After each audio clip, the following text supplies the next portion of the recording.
Bonjour mes amis, j'espère que vous allez bien. Vidéo numéro 2 sur nos célèbres voix du doublage français des années 70-80. Alors cette vidéo n'était pas réellement prévue parce que depuis que j'ai sorti la toute première partie il y a quelques jours, au début je me suis dit je vais faire une vidéo pour rendre hommage à ces grands doubleurs français qui nous a malheureusement quittés ces dernières semaines comme Daniel Beretta, Alain Dorval et Patrick Poivret il y a quelques années. Voilà, je voulais rendre surtout hommage à ces grandes voix qui nous ont malheureusement quittés.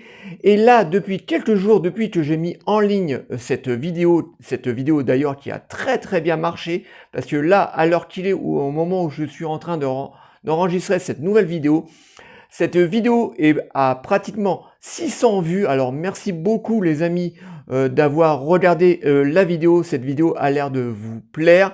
Et j'ai reçu énormément de messages en disant « Vincent, tu as oublié énormément de voix des années 70-80 ». Et oui, vous avez raison parce que dans ces années-là, parce que comme je le disais dans la toute première vidéo, nous, les quarantenaires, cinquantenaires, nous avons eu une chance inouïe d'avoir des voix qui nous ont marqué les oreilles avec ces grands comédiens de doublage français qui nous ont bercé pendant toute notre enfance. Et oui, vous avez raison, j'ai oublié énormément de voix, mais comme je vous disais un instant, je voulais vraiment me concentrer sur ces doubleurs qui nous ont malheureusement quittés ces dernières semaines.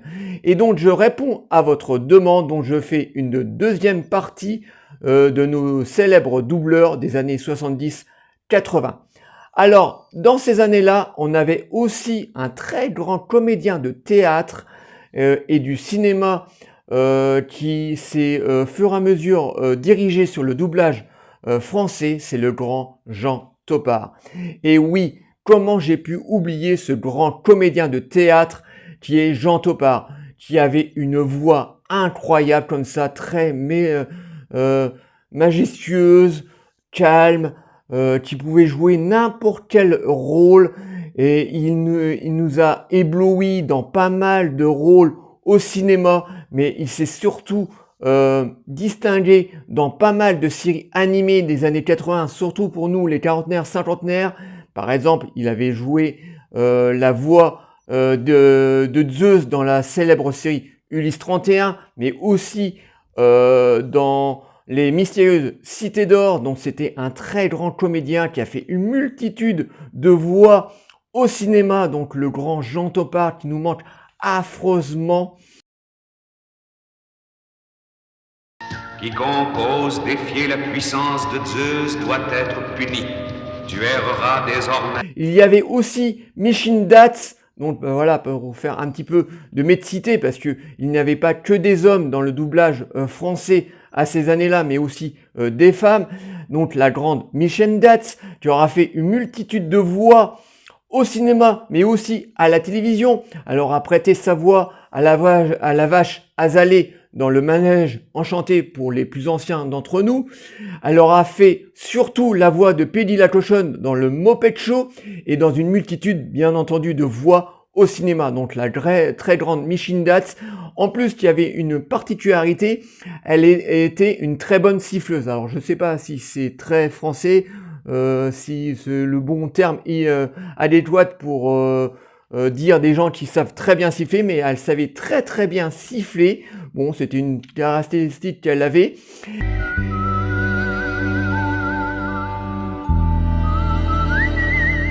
Et une très grande comédienne de doublage de ces années-là, donc la grande Michindatz. Vous allez le refranchir, cher ami. Oh, comment ça? Mais tout de suite, voyons. Si vous... On avait aussi Sylvie Gentil, qui était une voix très importante dans les années 80 parce qu'elle a prêté pratiquement toute sa voix à la carrière de Sigourney Weaver. C'était elle qui avait doublé Ripley dans la célèbre saga Aliens. Elle a fait aussi pas mal de voix dans l'animation, par exemple dans Le Petit Nicolas, et au cinéma dans Identité secrète, La Nuit au musée, Terminator Renaissance et bien d'autres voix au cinéma, mais c'est surtout la voix officielle de la grande Sigourney Weaver au cinéma. Voilà donc la grande comédienne Sylvie Gentil. Oui, mais ça, ils en savent rien. Ils vont fouiner pour trouver une autre entrée. Il y avait aussi Daniel Gall, qui était une voix très importante dans les années 70-80. Il aura été la voix officielle de Terence Hill. Il a doublé un personnage dans le film Excalibur, dans le film Wolfen.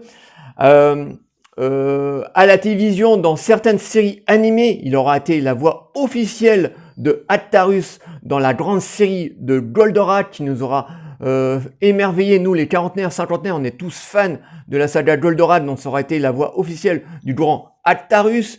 Il aura été aussi la voix dans Jess et les Conquérants de la Lumière, dans Booba le Petit Ourson, et dans une multitude de séries animées, donc le grand Daniel Gall. Ophélie, je suis si heureux que tu sois vivante. Je croyais que toi aussi tu avais été tuée quand ils ont attaqué notre... Il y avait aussi Jack Franz, qui était la voix officielle de Robert De Niro. Il a pratiquement fait toutes les voix du grand comédien américain dans les films de Scorsese et bien entendu dans beaucoup de films de Robert De Niro. Il avait une voix incroyable, comme ça très douce, qui montait très rarement dans les aigus. Tout dépendait du personnage qu'avait Robert De Niro, mais quand il montait dans la colère, il savait correctement monter dans les colères, donc une très très belle voix, et qui a fait, bien entendu, comme la plupart de ses confrères, une multitude de voix au cinéma, donc le grand Jack Franz.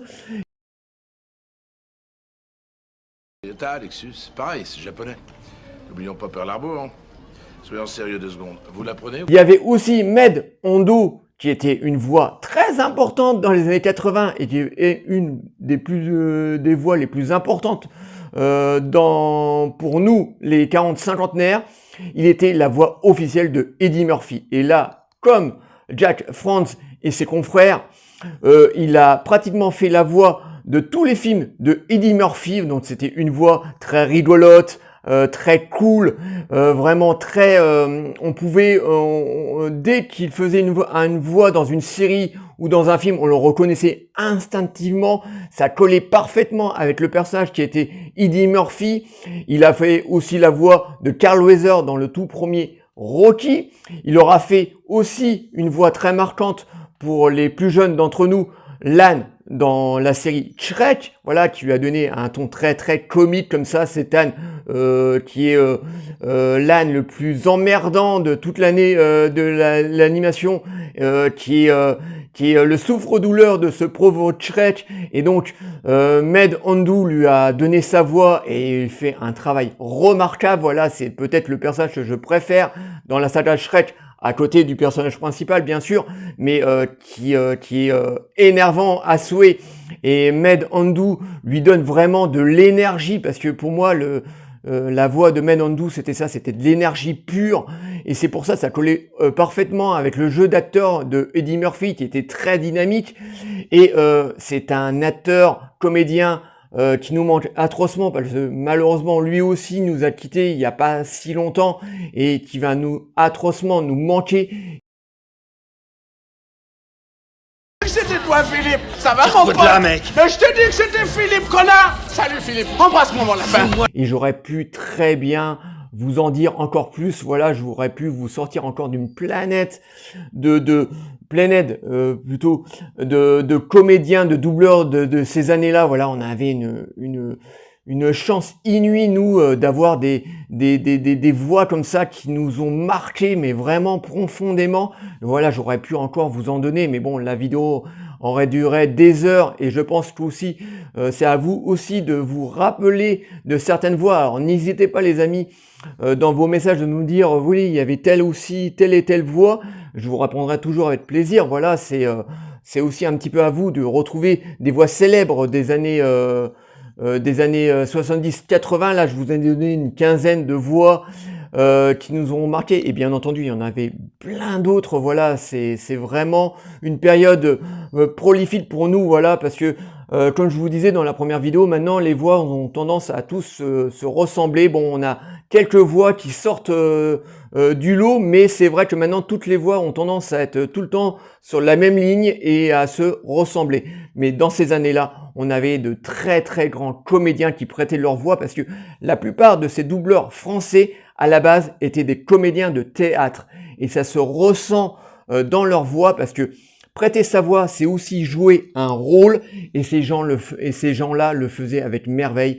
Et pour tout ça, je les remercie vivement. Ceux qui sont encore vivants et malheureusement ceux qui sont morts, à qui je rends un très grand hommage.